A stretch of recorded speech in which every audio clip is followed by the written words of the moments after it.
La mandragore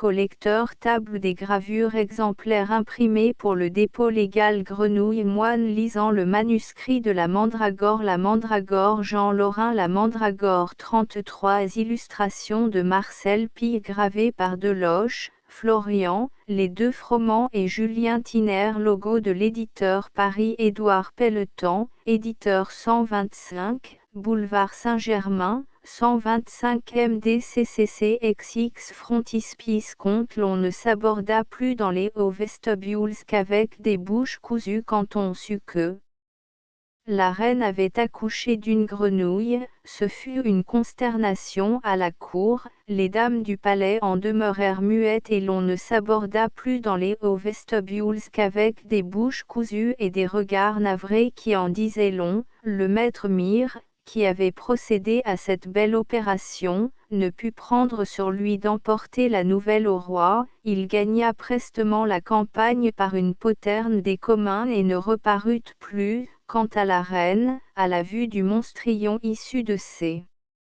entrailles, elle était tombée en syncope.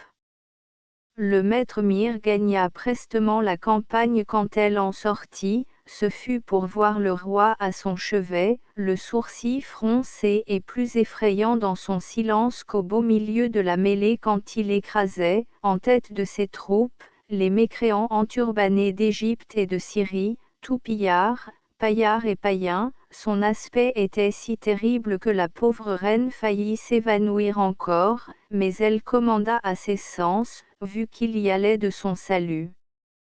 Vous avez fait là un beau coup, madame, vous avez fait là un beau coup, madame, dit-il en la regardant jusqu'au fond de l'âme, c'est la première fois qu'on voit des grenouilles dans ma lignée, il faut que vous soyez ensorcelée, à moins que vous n'ayez dormi d'un sommeil bien profond au bord de quelque étang, en ce cas, il y va de la question pour tous les gardes du château chargés de veiller sur votre personne, et aussi pour quelques autres points. Et il la tenailla, cette fois, d'un regard si cruel que la pauvre reine défaillit tout à trac au milieu de son sang. Ce que voyant, il sortit à pas lents de la chambre royale, trouvant qu'il en avait assez dit. 5 ans auparavant, la reine lui avait donné un beau petit prince, séduisant comme père et mère, car la reine Godelive était une des plus merveilleuses créatures de ce temps et ils formaient, à eux deux, le plus beau couple royal des monarchies régnantes. Aussi cette grenouille à gros ventre et à cuisses grêles, survenant tout à coup au milieu de la famille, jetait-elle un grand froid dans l'âme du roi Lutran, et bien heureuse dut s'estimer la reine d'avoir donné 5 ans auparavant naissance à un si adorable dauphin. Ce fils, dont le roi raffolait, était d'ailleurs vicieux comme un cheval borgne, il faisait l'effroi de ses gouvernantes dont il engluait les cheveux avec de la poix, à moins qu'il ne clouât sournoisement l'ourlet de leur robe au plancher, il n'aimait que plaise et bosse, et son plus grand plaisir était de croussafailler des chauves-souris vivantes au vantaux des portes ou bien encore d'asseoir de pauvres petits singes occupés sur les fourneaux brûlants des cuisines.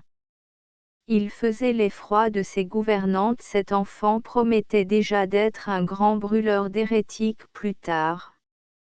En faveur de ce charmant dauphin, le roi voulut bien pardonner à la reine, mais il ordonna la mort immédiate de l'affreux monstrion.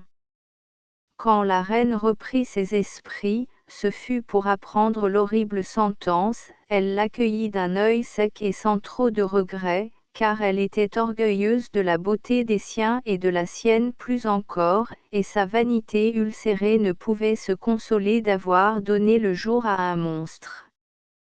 Elle s'endormit donc vers le couvre-feu assez paisiblement, quand, au milieu de la nuit, elle fut réveillée par de légers vagissements. Un enfant pleurait dans la pièce voisine et une voix de vieille femme chantonnait une chanson de nourrice. La reine sentit un vague pressentiment l'étreindre au cœur. Quoiqu'encore bien faible, elle trouva la force de se traîner hors de son lit dans la haute pièce, entre ces femmes endormies, et de pousser la porte. Au beau milieu d'une chambre très éclairée, la plus vieille des sages-femmes qui l'avaient assistée, se tenait assise auprès d'un berceau, tandis qu'aux murailles, des servantes sommeillaient accroupies. Dans le berceau, sous un béguin de soie blanche fleurdelisée de perles destinées à l'héritier royal, dormait, les yeux grands ouverts, des yeux énormes et somnambules, la grenouille hallucinée. Ses deux petites pattes palmées tenaient sur sa poitrine un rameau de buis vert. La vieille sage-femme le balançait doucement, du pied et chevrotait sur un air très ancien ces mystérieuses paroles: les tiens te dédaignantes et tu meurs d'amour, tes grands yeux qui saignent, riront-ils un jour? Chacun te croit laide, ma douce beauté, qu'eût fait adorable un peu de bonté. Ton œil rond qui pleure les remplit d'effroi, la vie est un leurre et le cœur a froid. Les tiens te dédaignantes et tu meurs d'amour, tes grands yeux qui saignent, riront-ils un jour? Grenouille sur une feuille. Les ordres du roi avaient été exécutés à la lettre et la grenouille avait ses prunelles d'or vernies de larmes. La reine, qui la savait morte, poussa un grand cri et tomba raide. Quand ces femmes accourues la rappelèrent à la vie, l'équivoque vision avait disparu, il n'y avait dans la pièce à côté ni berceau ni grenouille, les ordres du roi avaient été exécutés à la lettre, on avait écrasé la tête du monstre entre deux pierres et on avait jeté sa flasque dépouille dans les fossés du château. La reine ne se remit jamais de ses couches, elle demeura désormais étendue dans le clair-obscur de sa chambre, en proie à une étrange langueur. Il y eut désormais comme une invisible présence auprès d'elle, elle ne pouvait plus rester seule, il fallait toujours dans sa chambre des cirés allumés et des suivantes en éveil, elle se relayait d'heure en heure, terrifiée et muette, lentement envoûtée par l'obsédant effarement de la reine, et tout le château était hanté de frôlements funèbres et d'innommables rampements, un vent de folie y soufflait, quelque chose d'affreux y rôdait né de l'angoisse hallucinée de Godelieve. Parfois, elle se levait toute droite de sa chaise en poussant un grand cri, puis retombait, la sueur aux tempes, inerte, la nuit, d'équivoques cauchemars la visitaient. Tantôt elle se voyait répudiée par le roi et traversant les rues désertes de la ville, tantôt elle se voyait répudiée par le roi et traversant à pas lents les rues désertes de sa ville, seule, abandonnée de tous et tenant par la main l'insidieuse grenouille déjà grande et vêtue comme une petite princesse, car dans tous ses rêves la grenouille était toujours là auprès d'elle et bien vivante, et dans ses rêves son horreur pour le monstre diminuait de jour en jour, ses gros yeux cerclés d'or avait des prunelles si humaines, sa petite patte gluante et fraîche s'accrochait si tendrement à sa main.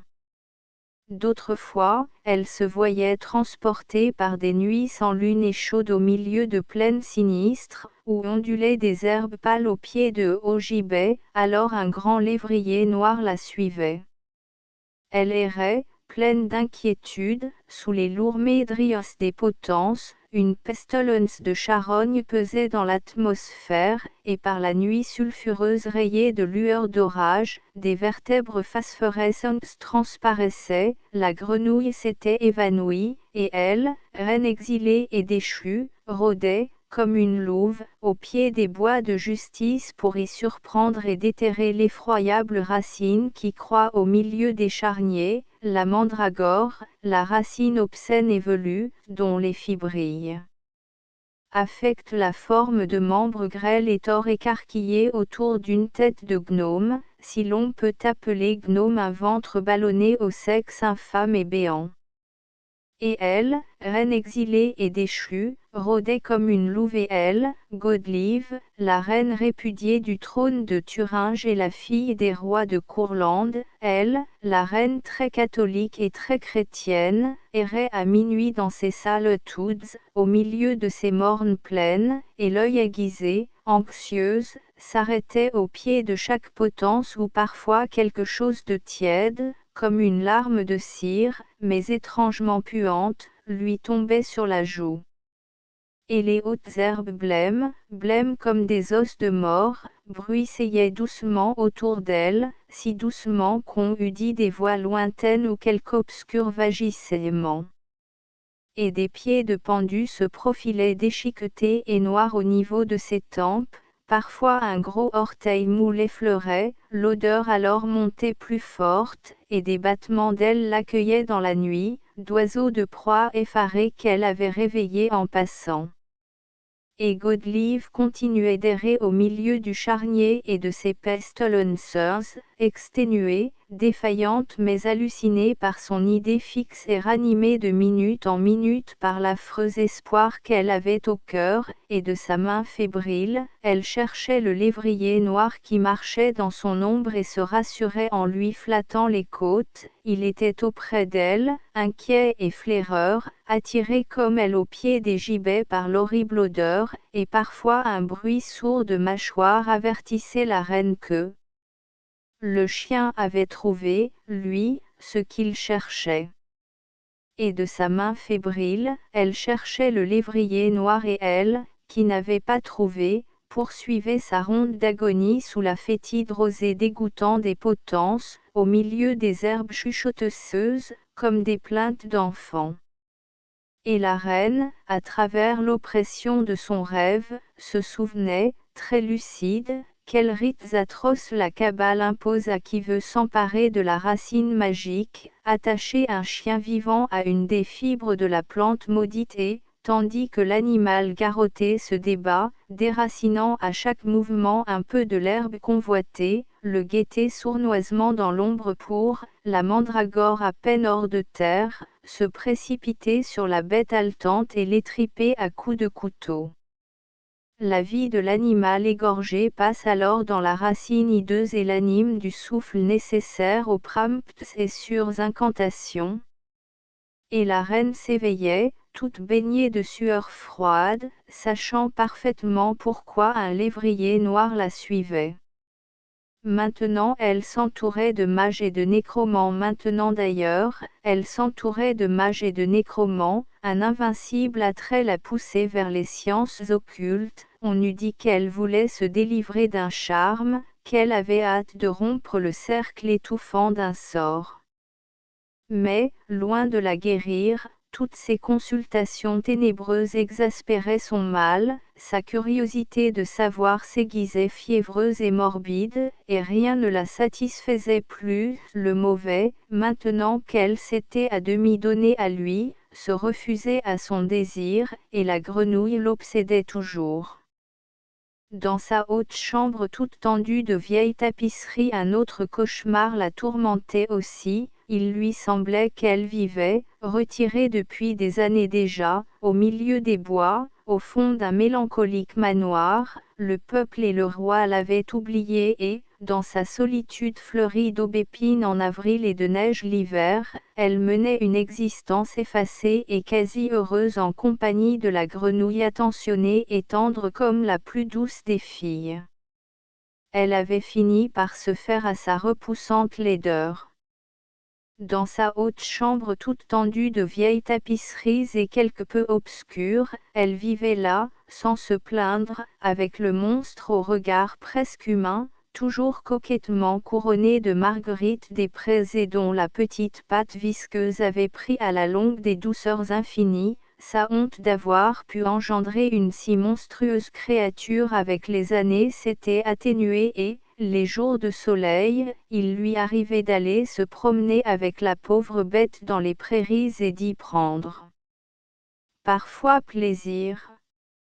Au cours d'une de ces radieuses promenades, comme elle s'était engagée dans un bois tout neigeux de pommiers et d'amandiers en fleurs, en débusquant dans une clairière, elles tombèrent toutes les deux sur un cortège de femmes nobles et de paysannes se rendant toutes en habits de fête à la chapelle d'un monastère voisin. C'étaient toutes d'heureuses mères ou de fortunés aïeuls conduisant leur progéniture à la bénédiction du Seigneur, car toutes tenaient par la main quelques jolis enfants aux longs cheveux couronnés de roses, quelques-unes avaient même, pendus après leurs robes, 3 ou 4 marmots, filles ou garçons au teint d'aurore, aux yeux rieurs. C'étaient toutes d'heureuses mères à la vue de ces femmes, le cœur de la reine se fendit, mais moins de douleur que de honte, elle rougit de tout son être de la piteuse grenouille enguirlandée qui sautelait sur ses pas, brusquement elle l'attira contre elle et la couvrit de son manteau, son instinct la dérobait au regard. Une soudaine détresse l'avertit en même temps d'un immense malheur, moitié par honte, moitié par épouvante, elle tint quand même le manteau refermé sur elle. Quand le cortège eut passé, la grenouille n'y était plus, mais une large tache de sang en souillait la doublure, son incurable orgueil avait tué sa fille une seconde fois. Quand le cortège eut passé, la grenouille n'y était plus, mais une large tache de sang et ce cauchemar attristait d'autant plus sa vie qu'il se mêlait maintenant et bien étrangement à la réalité. Elle avait quitté la cour et, quasi répudiée par le roi, à la fin alarmée d'une reine aux grossesses bestiales et plus préoccupée de magie que de messe, elle avait dû céder la place à une maîtresse moins périlleuse et plus jeune, et, à demi condamnée par l'opinion du peuple et celle du clergé, elle vivait désormais dans un petit fief royal situé à la frontière. Elle y vieillit solitaire, visitée de loin en loin par son fils, le joli enfant aux yeux déjà cruels, devenu maintenant jeune homme, il vivait mal avec son père, conspirait sourdement et venait une ou deux fois l'an passer 24 heures près de la reine exilée, moins par respect filial que pour irriter la mauvaise humeur du roi. Ces rares entrevues entre le prince Roderick et la reine Godelieve avaient le dos d'exaspérer jusqu'à la malrage le vieux roi Louis XXX. La reine d'ailleurs s'était désaccoutumée de faire bon accueil à un fils dont chaque visite avait été suivie du départ d'une de ses suivantes, car ce prince Roderick était aussi débauché que féroce, il aimait le mal pour le mal, se plaisant à la souffrance des corps comme à la douleur des âmes, il aimait surtout corrompre, et, servi par la merveilleuse beauté qu'il tenait de sa mère, il s'attaquait lâchement, sûr qu'il était de vaincre, à toutes les candeurs et toutes les pudeurs qu'il rencontrait sur son chemin, à la cour, c'étaient les dames du palais, à la ville, les filles de bourgeois, aux champs, les gardeuses d'oies et les lavandières, chez sa mère c'étaient les suivantes. Chez sa mère c'étaient les suivantes. La reine Godelieve avait vu s'en aller une à une les quelques filles nobles demeurées fidèles à son malheur. Grâce à ce fils elle en était réduite à se faire servir par des filles de bûcherons qu'elle décrassait tant bien que mal, quitte à les mettre sous clé et à verrouiller le gynécée quand le prince Roderick était signalé par le guetteur. Le 1000 ans passé, la pauvre reine délivrait ses colombes et reprenait ses aiguilles et son rouet au milieu de ces femmes un peu désappointées. Et c'était là sa vie, entre des manantes à l'imagination courte, à la conversation absente, plus ou moins adroitement affublée de la défroque de la maison royale, et de brusques irruptions de ce fils rare comme beaux jours et malfaisant comme grêle, dont chaque visite emplissait d'une bourrasque de menaces et de cris les vastes corridors, comme feutrés de silence, de ce château d'oubli. Et la solitude de la pauvre reine était grande.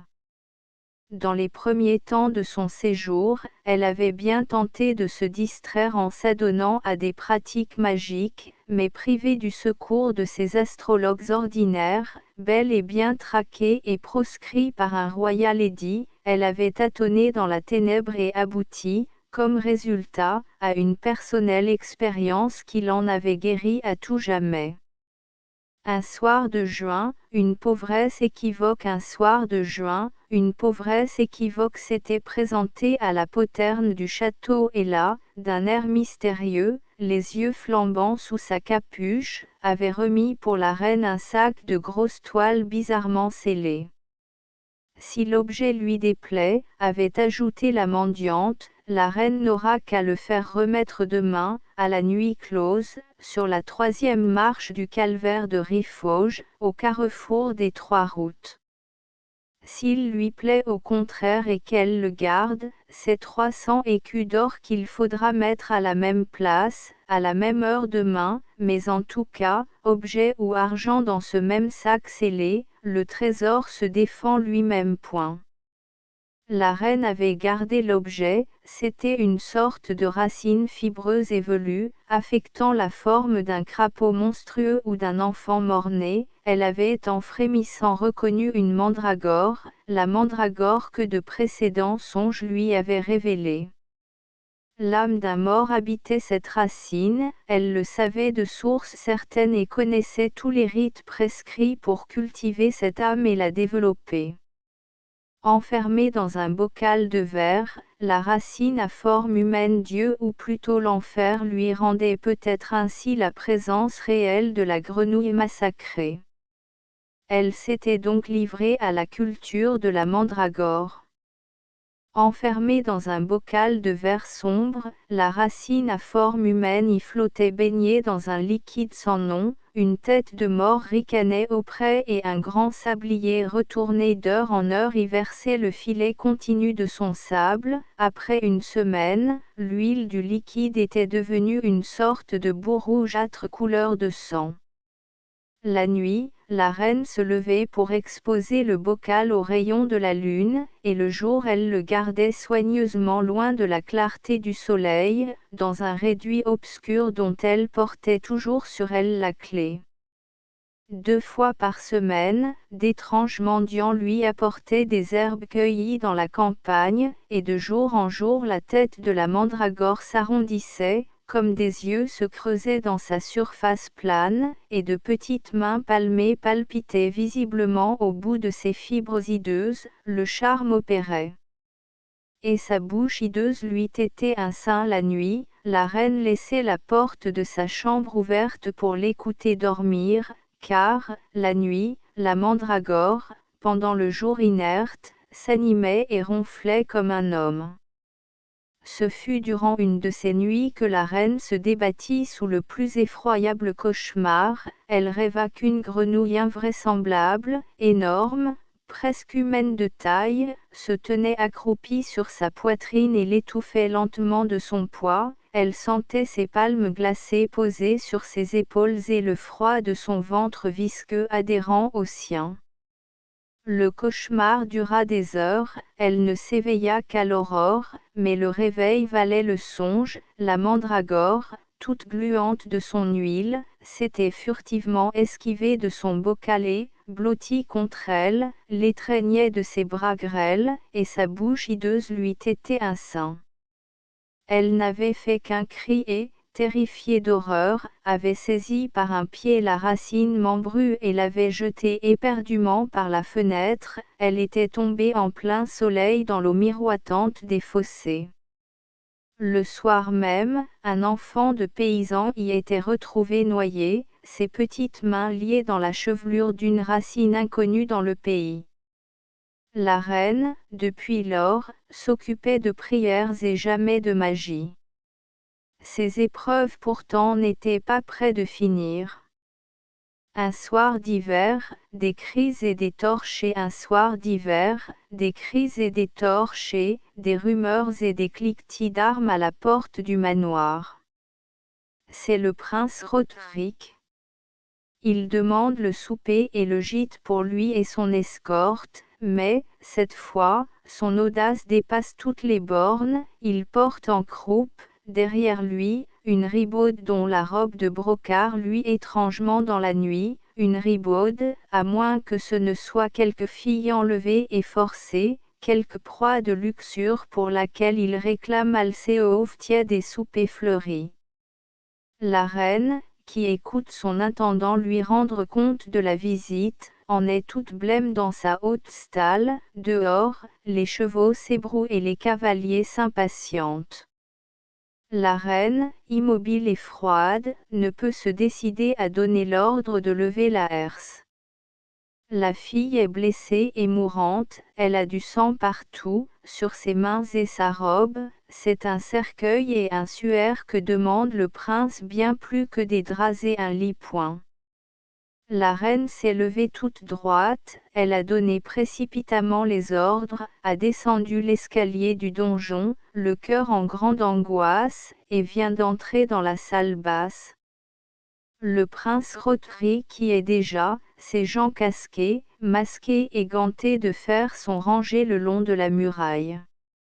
Le prince s'incline légèrement devant sa mère et, lui montrant un amas d'étoffe jeté en travers de la table, « Je l'ai trouvée, dit-il, crucifiée à un arbre, elle est en danger de mort, veuillez la secourir. » Point.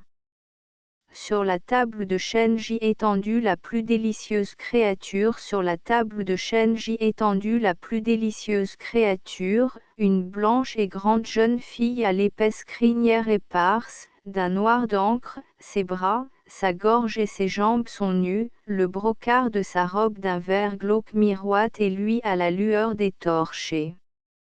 Immobile, les dents serrées, elle roule autour d'elle des regards d'épouvante, elle tient entre ses doigts crispés des mèches de ses cheveux dont elle essaie de couvrir sa gorge, mais les paumes de ses deux tristes mains saignent, cruellement trouées, et la chair de ses pieds nus saigne aussi, transpercée douloureusement. Toute la nuit, la reine la passa auprès de l'inconnu. Elle avait lavé et bandé ses plaies, installé ce pauvre corps meurtri dans son propre lit, et la blessée, les yeux tout grands ouverts, l'avait regardé sans mot dire, sans un remerciement.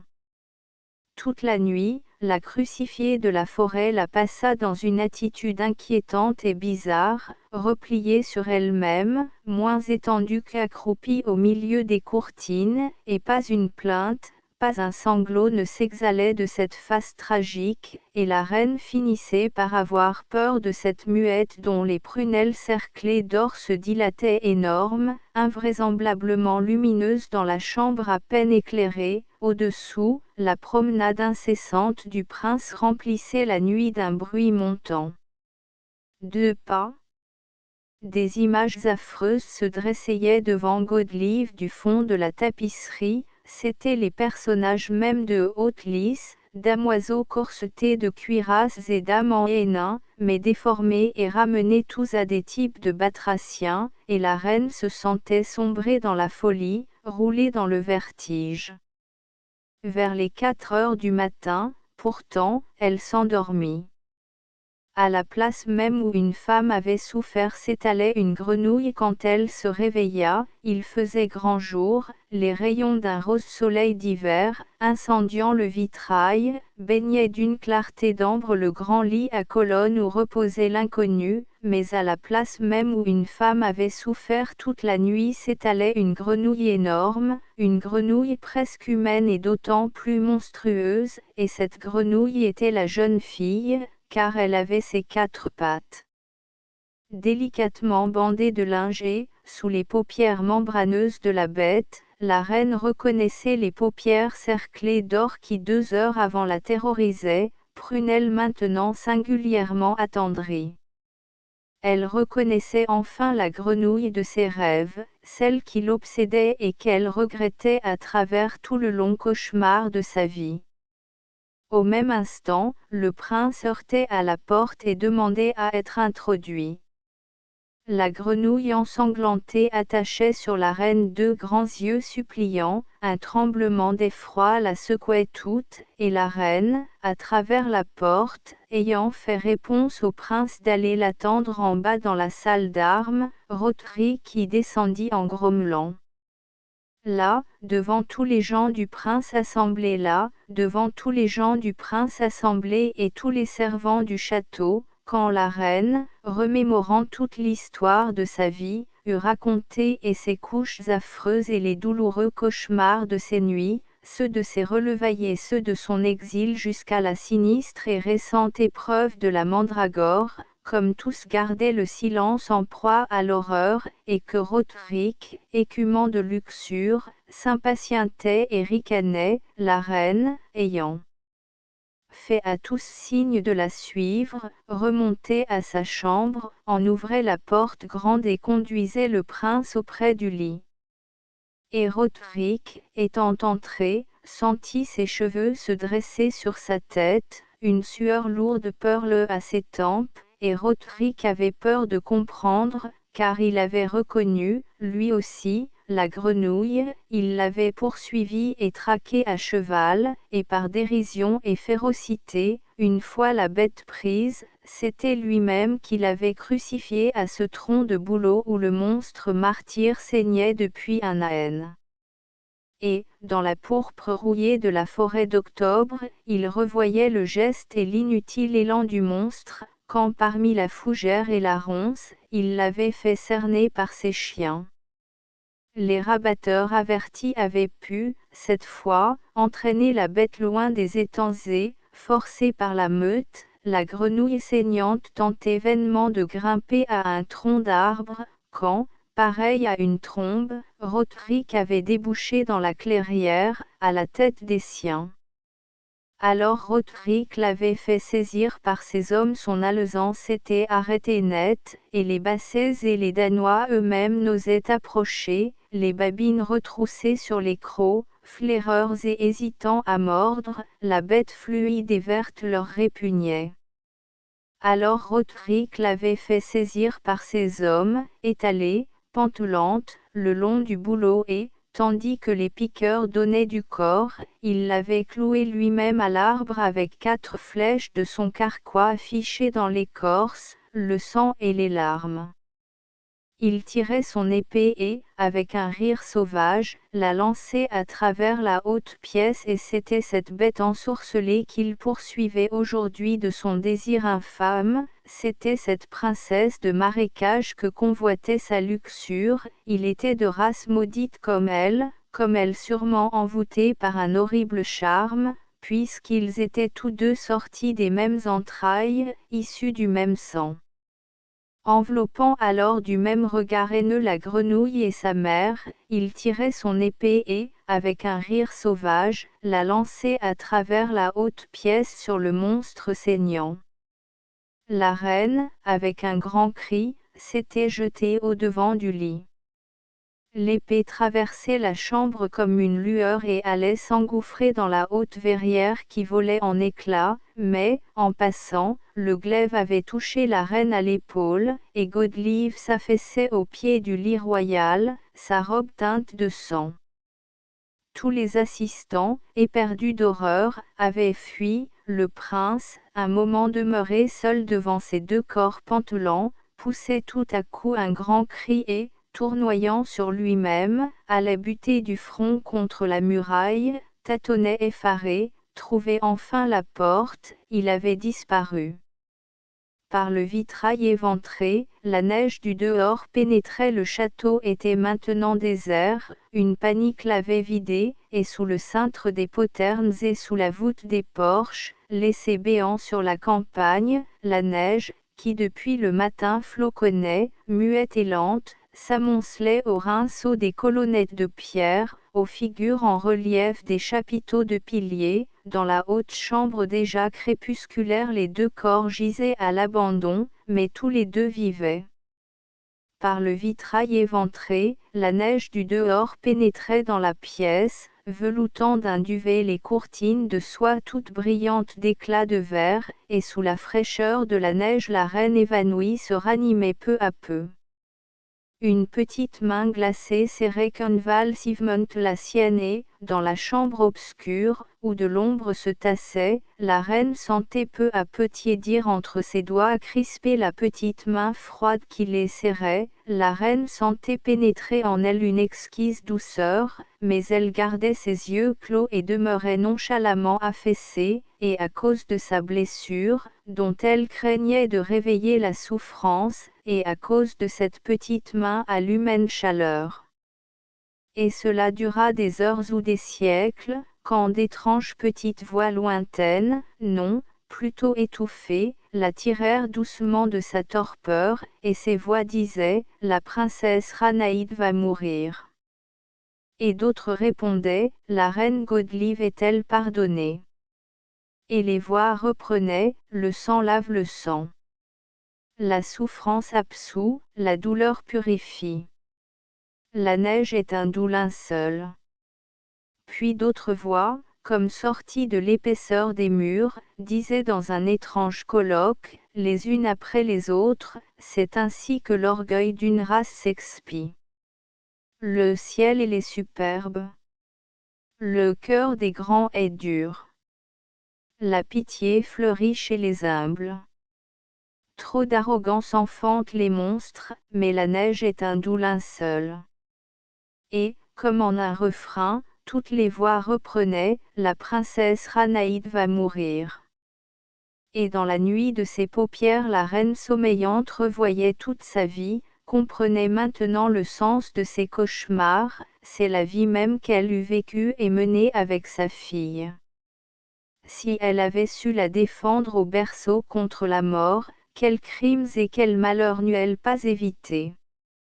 Mais des frôlements d'ailes vibraient doucement au-dessus de sa tête, des odeurs d'encens flottaient enivrantes, la caresse d'une petite main réchauffait la sienne, et la reine ne regrettait presque plus le passé.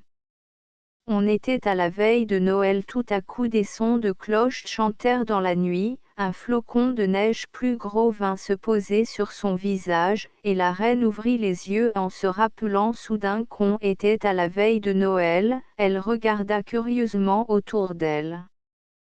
La chambre était violemment éclairée, c'étaient partout des cierges, et tous étaient tenus par des loups, des renards, jusqu'à des taupes et des belettes, toutes bêtes des forêts curieusement rangées autour d'elle. Ça et là, dans leurs rangs, une silhouette se dressait, de bergers ou de bûcherons frileusement encapuchonnés, et bêtes et gens marmottaient des prières, et la reine ne s'en étonna pas, sachant que les bêtes parlaient la nuit de Noël. Sur le lit, la délicieuse créature de la veille, la blanche princesse Ranaïde agonisait, le sourire aux lèvres, la tapisserie tendue à la muraille représentait maintenant la nativité du Christ, par la porte ouverte, d'autres animaux arrivaient toujours. La reine Godelive sentit 2 larmes mouiller ses yeux secs, une petite main les essuya doucement, une voix d'enfant chuchota, « Ma mère ». On trouva le lendemain les 2 femmes mortes. Le tombeau de la reine et de sa fille, table des gravures, héros d'armes moine lisant le manuscrit de la mandragore, gravure en 3 couleurs de Monsieur Froment fils. 3 frontispices, gravure en 4 couleurs de Monsieur Froment fils. 7 l'on ne s'aborda plus dans les hauts vestibules qu'avec des bouches cousues, gravure de Monsieur Froment fils. 9 lettres ornées. Nourrice tenant une grenouille, gravure en 3 couleurs de Monsieur Froment fils. 9 le maître Mire gagna prestement la campagne, gravure de Monsieur Deloche. 10 vous avez fait là un beau coup, madame. Gravure de Monsieur Deloche. 11 il faisait l'effroi de ses gouvernantes, gravure de Monsieur Florian. 13 la vieille sage-femme le balançait doucement, gravure de Monsieur Froment fils. 15 ferrures et grenouille sur une feuille, gravure en 3 couleurs de Monsieur Froment fils. 16 les ordres du roi avaient été exécutés à la lettre, gravure de Monsieur Julien Tiner. 17 tantôt elle se voyait répudiée par le roi et traversant les rues désertes de la ville, gravure hors texte de Monsieur Froment père. 19 et elle, reine exilée et déchue, rôdait comme une louve, gravure de Monsieur Froment père. 22 et de sa main fébrile, elle cherchait le lévrier noir, gravure de Monsieur Froment fils. 23 maintenant elle s'entourait de mages et de nécromants, gravure de Monsieur Julien Tiner. 25 dans sa haute chambre toute tendue de vieilles tapisseries, gravure de Monsieur Froment fils. 27 c'était toute d'heureuses mères, gravure hors texte de Monsieur Deloche. 28 Quand le cortège eut passé, la grenouille n'y était plus, mais une large tache de sang gravure de Monsieur Julien Tiner. 31 Chez sa mère c'étaient les suivantes gravures de Monsieur Froment fils. 33 Un soir de juin, une pauvresse équivoque gravure de Monsieur Froment fils. 35 Enfermé dans un bocal de verre, la racine à forme humaine gravure de Monsieur Deloche. 37 Et sa bouche hideuse lui était un sein gravure de Monsieur Froment fils. 38 Un soir d'hiver, des cris et des torches et gravures hors texte de Monsieur Julien Tiner.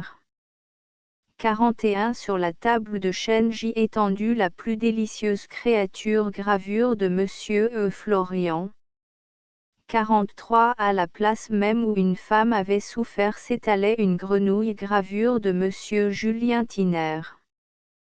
45 Là, devant tous les gens du prince assemblés gravure de Monsieur Deloche.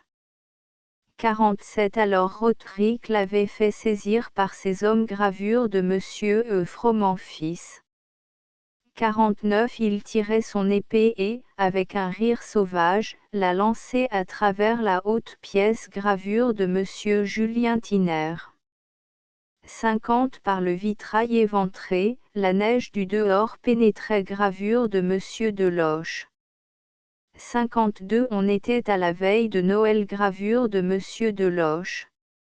55 Cul de lampe. Le tombeau de la reine et de sa fille gravure de Monsieur Julien Tiner. 56 En tête de la table des gravures. Héros d'armes gravure en 3 couleurs de Monsieur Froment fils. 59 Cul de lampe. Nain dans des rinceaux emportant le manuscrit de la mandragore gravure en 2 couleurs de Monsieur Froment fils. 62 Les lettres et faux titres décorés ont été gravés par Monsieur Froment fils.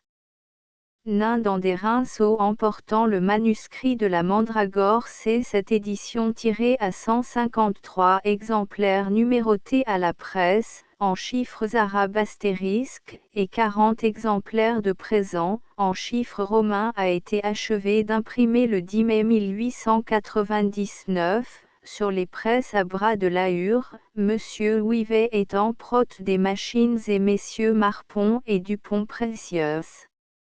L'éditeur déclare rigoureusement exacts les chiffres de tirage énoncés ci-dessus, dont chaque exemplaire a été revêtu d'une remarque de sa main, certifiant son authenticité.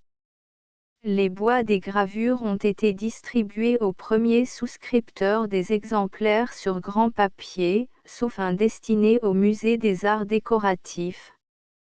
Astérisque se répartissant ainsi, 23 exemplaires in 4 dont 2 sur Ouattement, 15 sur Japon ancien et 6 sur Grand Vélin d'Arche.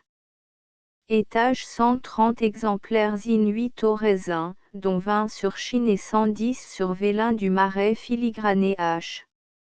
Il a été tiré en outre, 12 collections sur Chine d'épreuves monochromes et 16 collections d'épreuves d'artistes, dont 6 sur Japon ancien et 10 sur Chine. Au lecteur, ce livre électronique reproduit intégralement le texte original, et l'orthographe d'origine a été conservée. Une seule erreur typographique a été corrigée, à la page 59, Table des gravures, Froment fils, a été remplacée par Monsieur Froment fils, gravure en 4 couleurs de Monsieur Froment fils. Également, la ponctuation a fait l'objet de quelques corrections mineures. Les numéros de page ne sont pas montrés. Cliquez sur la partie supérieure d'une image pour en voir un agrandissement, utilisez la flèche retour de votre navigateur pour retourner au texte. Astérisque astérisque astérisque End of the Project Gutenberg ebook La Mandragore astérisque astérisque astérisque Updated editions will replace the previous one The all editions will be renamed. creating the works from print editions not protected by US copyright law means that no one owns the United States copyright in these works, so the Foundation, and you, can copy and distribute it in the United States without permission and without paying copyright royalty. Special rule, set forth in the general terms of use part of this license, apply to copying and distributing Project Gutenberg symbol marque commercial electronic works to protect the Project Gutenberg symbol marque commercial concept and trademark. Project Gutenberg is a registered trademark, and may not be used if you charge for an e-book, except by following the terms of the trademark license, including paying royalty for use of the Project Gutenberg trademark. If you do not charge anything for copy of this e-book, complying with the trademark license is very easy. You may use this ebook for nearly any purpose such as creation of derivative works, report, performance and research. Project Gutenberg ebooks may be modified and printed and given away. You may do practically anything in the United States with ebooks not protected by US copyright law. Redistribution is subject to the trademark license, especially commercial redistribution. Start, full license. The full Project Gutenberg license. Please read this before you distribute or use this work to protect the Project Gutenberg symbol marque commercial mission of promoting the free distribution of electronic works, by using or distributing this work, or any other work associated in any way with the phrase Project Gutenberg, you agree to comply with all the terms of the full Project Gutenberg symbol marque commercial license available with this file or online at www.gutenberg.org/licence. Section 1. General Terms of Use and Redistributing Project Gutenberg symbol marque commercial electronic works. 1.a By reading or using any part of this Project Gutenberg symbol marque commercial electronic work, you indicate that you have read, understand, agree to and accept all the terms of this license and intellectual property, trademark / copyright, agreement. If you do not agree to abide by all the terms of this agreement, you must cease using and return or destroy all copy of Project Gutenberg symbol marque commercial electronic works in your possession. If you paid a fee for obtaining a copy of or access to a Project Gutenberg symbol marque commercial electronic work and you do not agree to be bound by the terms of this agreement, you may obtain a refund from the person or entity to whom you paid the fee as set forth in paragraph 1.e.8. 1.b Project Gutenberg is a registered trademark. It may only be used on or associated in any way with an electronic work by people who agree to be bound by the terms of this agreement. There are a few things that you can do with most Project Gutenberg symbol marque commercial electronic works even without complying with the full terms of this agreement. See paragraph 1.c below. There are a lot of things you can do with Project Gutenberg symbol marque commercial electronic works if you follow the terms of this agreement and help preserve free future access to Project Gutenberg symbol marque commercial electronic works. See paragraph 1.e below. 1.c The Project Gutenberg Literary Archive Foundation, the Foundation or PGLAF, On the compilation copyright in the collection of Project Gutenberg symbol marque commercial electronic works. Nearly all the individual works in the collection are in the public domain in the United States. If an individual work is unprotected by copyright law in the United States and you are located in the United States, we do not claim a right to prevent you from copying, distributing, performing, displaying or creating derivative works based on the work alone as all references to Project Gutenberg are removed. Of course, we hope that you will support the Project Gutenberg symbol marque commercial mission of promoting free access to electronic works by freely sharing Project Gutenberg symbol marque commercial works in compliance with the terms of this agreement for keeping the Project Gutenberg symbol marque commercial name associated with the work. You can easily comply with the terms of this agreement by keeping this work in the same format with its attached full Project Gutenberg symbol marque commercial license when you share it without charge with others. 1.d.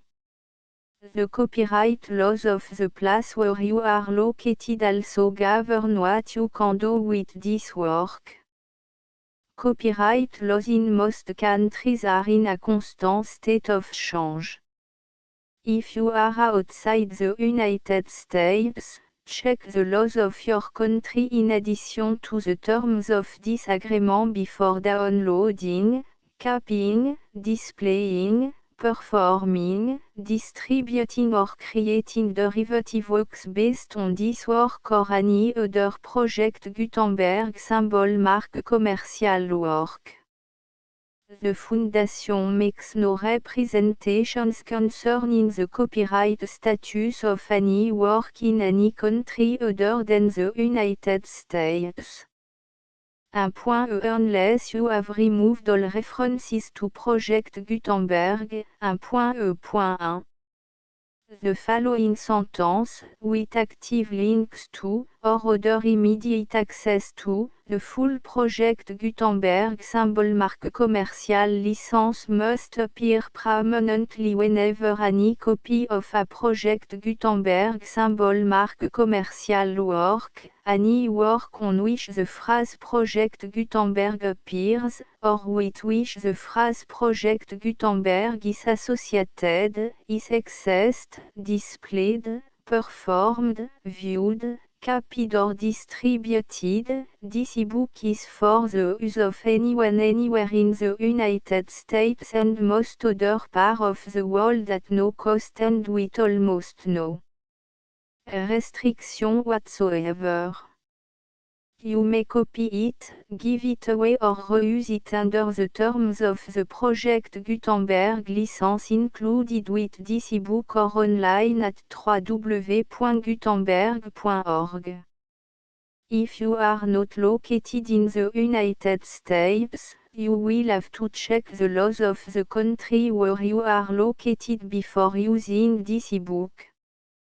1.e.2 If an individual Project Gutenberg symbol marque commercial electronic work is derived from texts not protected by US copyright law, does not contain a notice indicating that it is posted with permission of the copyright holder, the work can be copied and distributed to anyone in the United States without paying any fees or charge.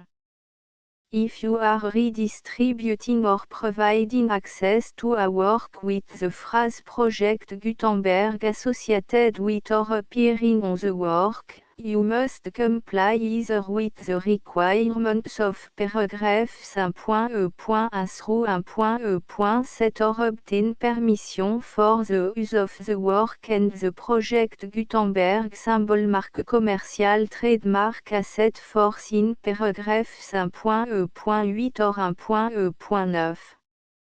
1.e.3 If an individual project Gutenberg symbol marque commercial electronic work is posted with the permission of the copyright holder, your use and distribution must comply with both paragraphs 1.e.1 through 1.e.7 and any additional terms imposed by the copyright holder.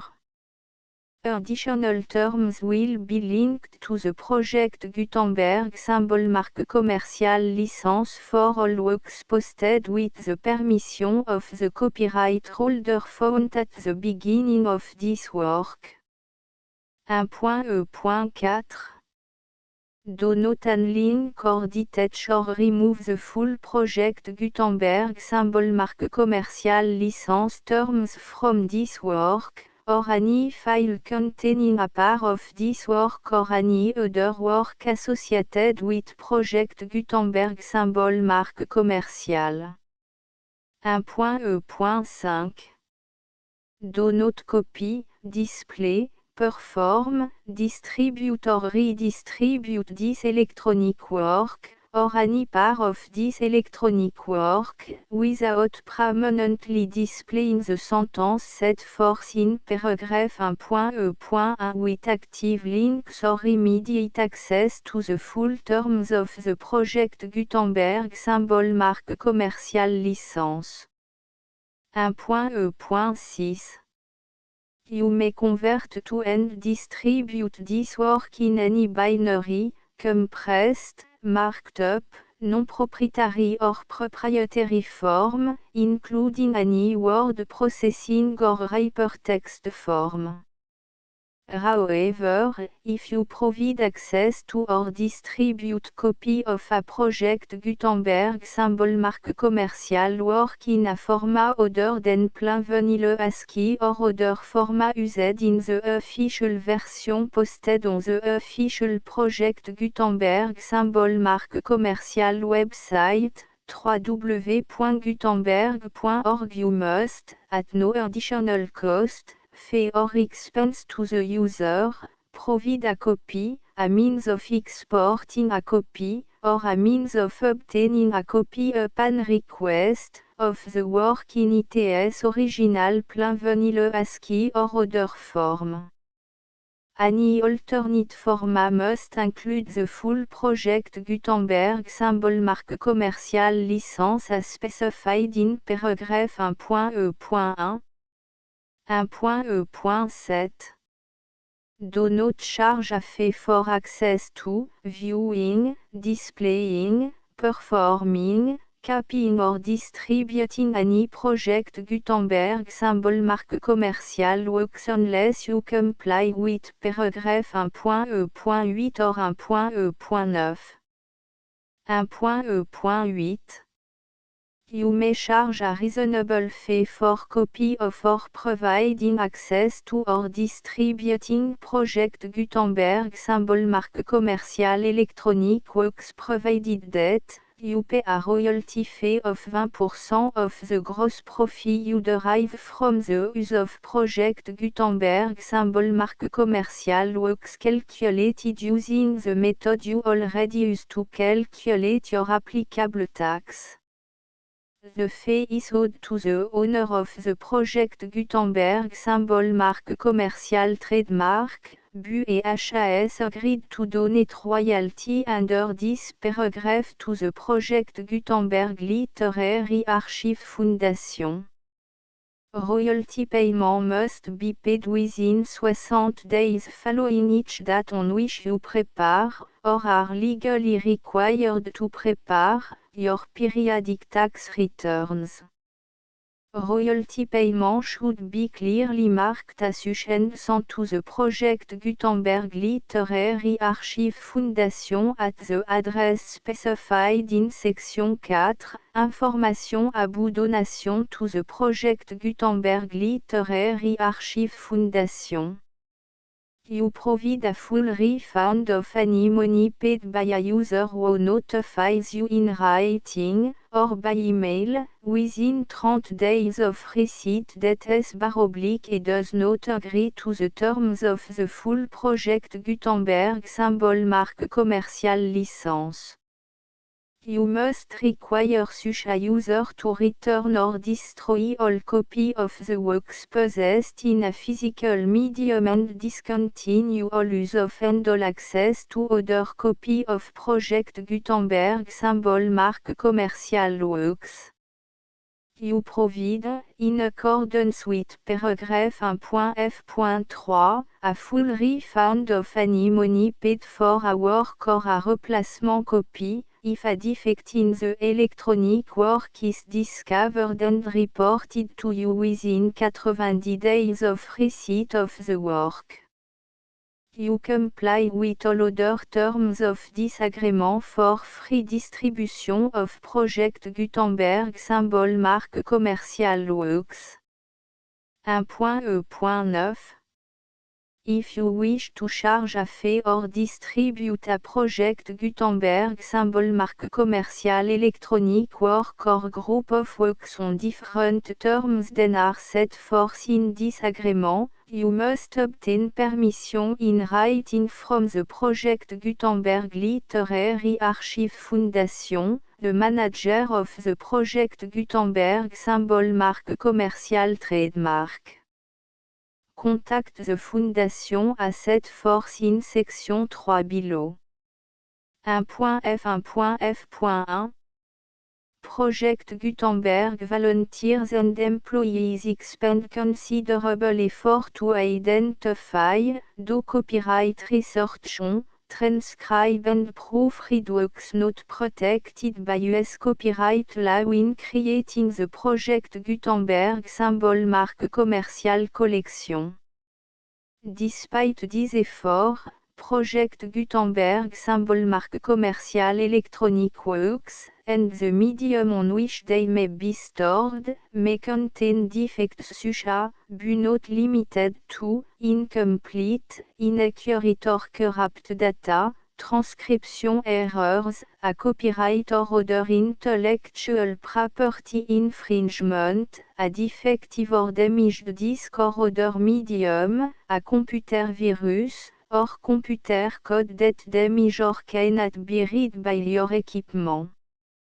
1.f.2 Limited warranty, disclaimer of damage, except for the right of replacement or refund described in paragraph 1.f.3, the Project Gutenberg Literary Archive Foundation, the owner of the Project Gutenberg symbol mark commercial trademark, and any other party distributing a Project Gutenberg symbol mark commercial electronic work under this agreement, disclaim all liability to you for damages, costs and expenses, including legal fees. You agree that you have no remedy for negligence, strict liability, breach of warranty or breach of contract except those provided in paragraph 1.f.3. You agree that the Foundation, the trademark owner, and any distributor under this agreement will not be liable to you for actual, direct, indirect, consequential, punitive or incidental damages even if you give notice of the possibility of such damage.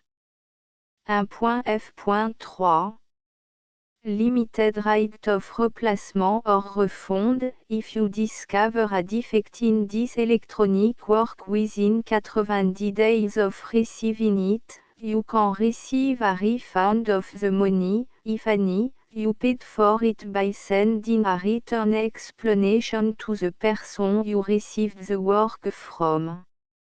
If you received the work on a physical medium, you must return the medium with your written explanation. The person or entity that provided you with the defective work may elect to provide a replacement copy in lieu of a refund. If you received the work electronically, the person or entity providing it to you may choose to give you a second opportunity to receive the work electronically in lieu of a refund. If the second copy is also defective, you may demand a refund in writing without further opportunities to fix the problem. 1.f.4 Except for the limited right of replacement or refund set forth in paragraph 1.f.3, this work is provided to UAIs, with no other warranties of any kind, express or implied, including but not limited to warranties of merchantability or fitness for any purpose. 1.f.5 Some states do not allow disclaimers of certain implied warranties or the exclusion or limitation of certain type of damages. If any disclaimer or limitation set forth in this agreement violates the law of the state applicable to this agreement, the agreement shall be interpreted to make the maximum disclaimer or limitation permitted by the applicable state law. The invalidity or unenforceability of any provision of this agreement shall not void the remaining provision.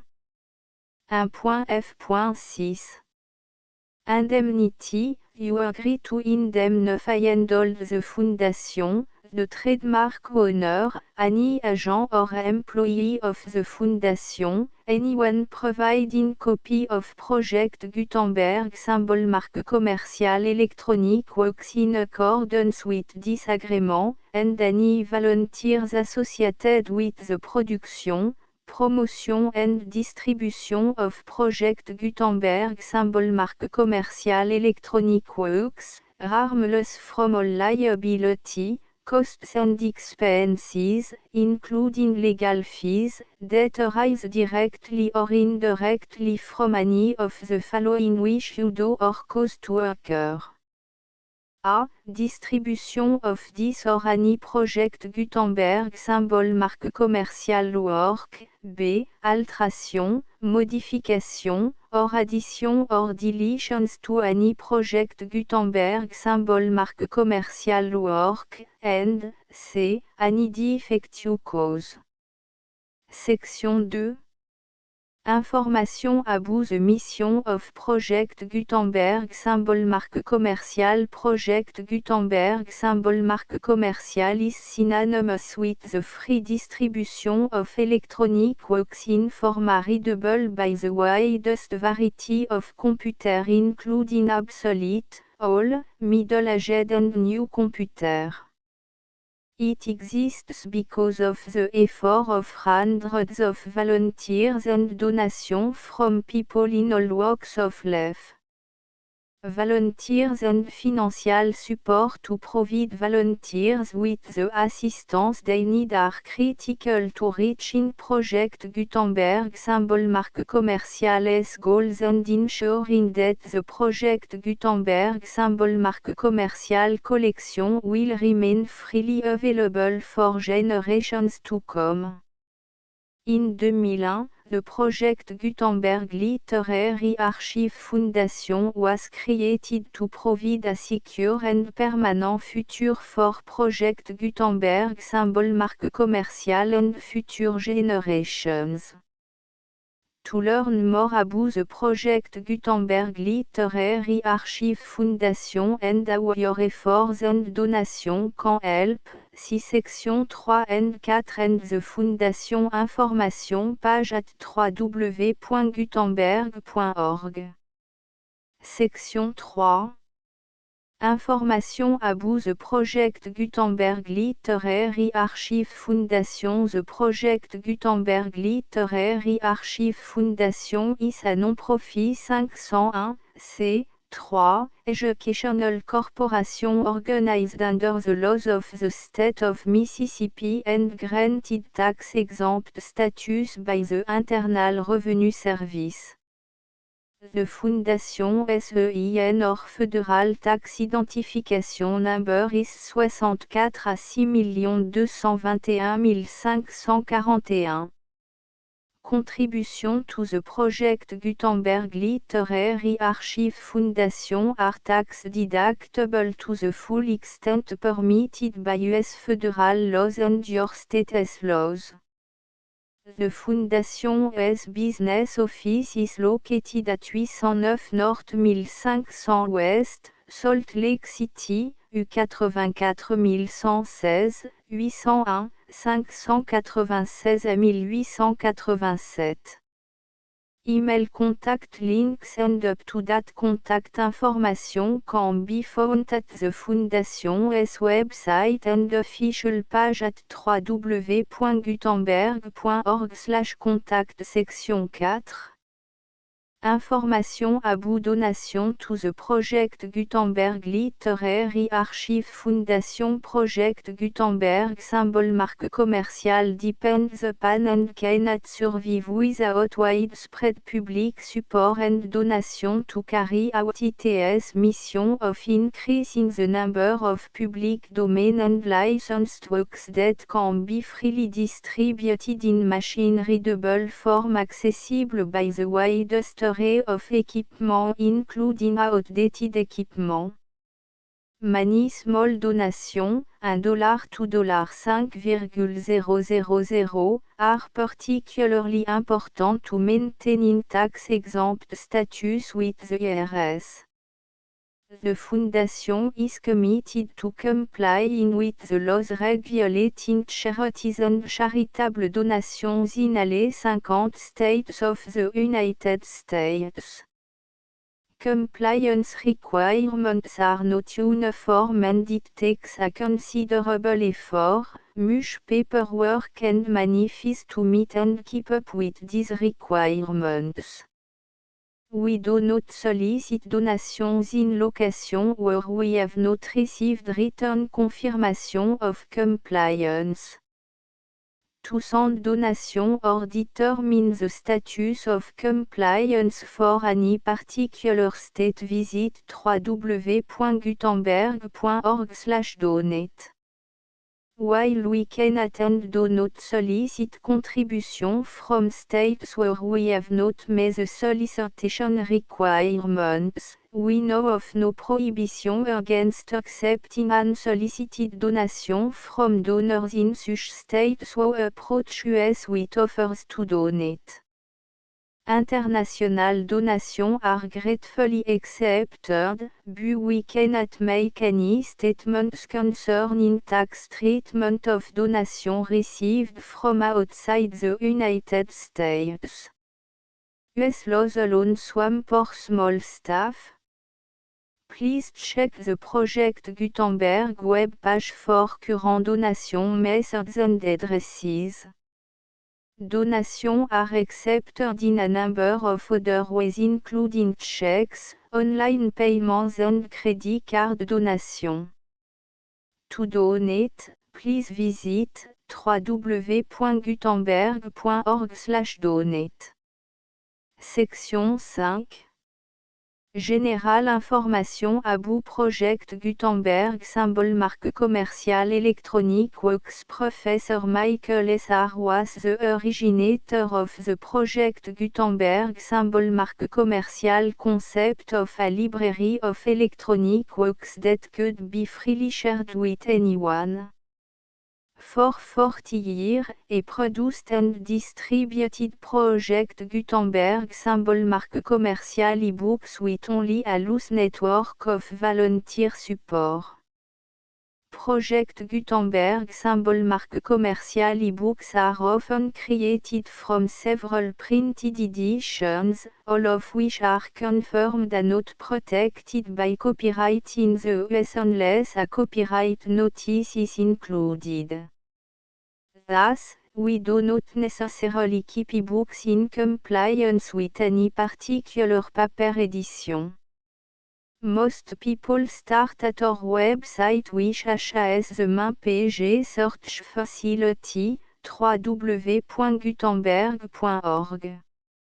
This website includes information about Project Gutenberg symbol marque commercial, including how to make donation to the Project Gutenberg Literary Archive Foundation, how to help produce our new ebooks, and how to subscribe to our email newsletter to read about new ebooks.